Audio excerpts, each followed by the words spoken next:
Hello friends, अस्तित्व news 22 में आप सभी का स्वागत है दोस्तों। हम आपके बीच कुछ खास अपडेट लेकर प्रेजेंट हो रहे हैं दोस्तों।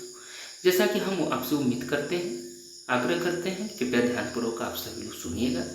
जो टॉपिक है ईपीएस 95 पेंशन भोगियों से रिलेटेड है, जो कि ईपीएस 95 पेंशन भोगियों के 7,500 रुपये प्लस डीए और उच्च पेंशन में देरी का कारण क्या है, इसके बारे में एक अपडेट है जो हम आपके समक्ष विस्तृत चर्चा करने जा रहे हैं।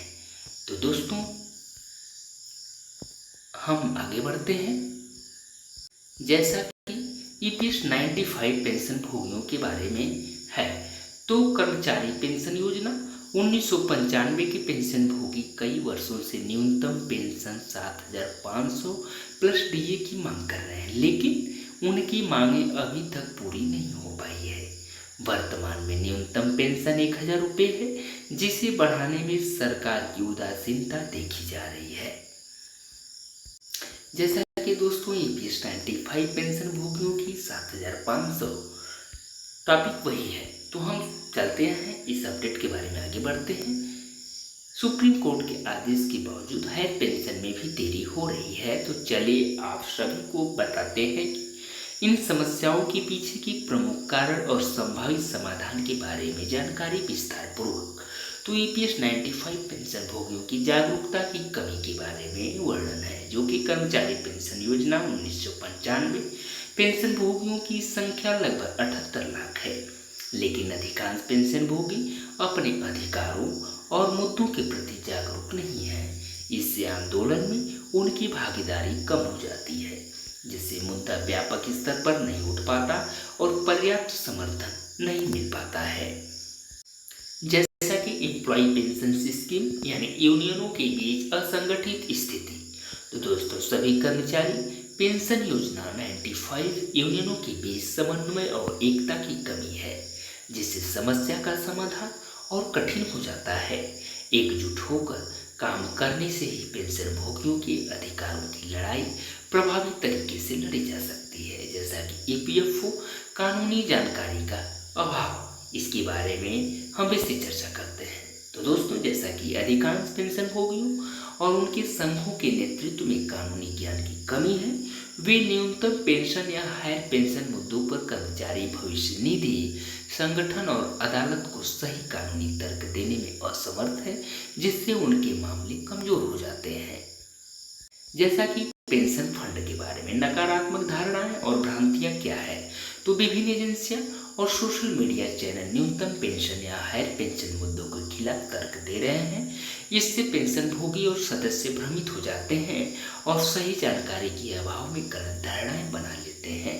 तो ईपीएस 95 पेंशन यानी प्रक्रियात्मक देरी क्या है? तो दोस्तों, प्रक्रियात्मक देरी यानी सरकार और कर्मचारी भविष्य निधि संगठन द्वारा प्रक्रियात्मक देरी भी एक महत्वपूर्ण कारण है। हायर पेंशन पीपीओ या मांग पत्र जारी करने में देरी से पेंशन भोगियों की समस्याएं बढ़ जाती है, जिससे उनका जीवन स्तर प्रभावित होता है।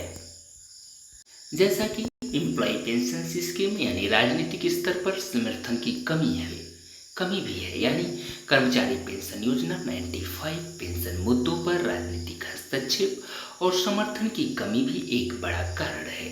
राजनीतिक दलों द्वारा पर्याप्त समर्थन नहीं मिलने से दोस्तों, सरकार पर दबाव नहीं बनता है कि वे जल्दी और प्रभावी निर्णय लें। जैसा कि ईपीएफओ आर्थिक चुनौतियां क्या है, तो अधिकांश पेंशन भोगियों के पास आर्थिक संसाधनों की कमी है, जिससे वे अपने अधिकारों के लिए संघर्ष नहीं कर पाते हैं। यह आर्थिक कमजोरी उन्हें अपनी आवाज़ उठाने से रोकती है और उनके अधिकारों से वंचित रखती है। तो दोस्तों, जैसा कि पेंशन फंड के बारे में यानी समाधान क्या है, इसके बारे में हम विस्तृत चर्चा करते हैं, आगे बढ़ते हैं। तो दोस्तों, इन समस्याओं के समाधान के लिए संगठित और सामूहिक प्रयास की आवश्यकता है। पेंशन भोगियों को अपने अधिकारों के प्रति जागरूक करने के लिए व्यापक जागरूकता अभियान चलाए जाने चाहिए, क्योंकि यूनियनों को एकजुट होकर कानूनी लड़ाई लड़ने और सरकार पर दबाव बनाने की जरूरत है।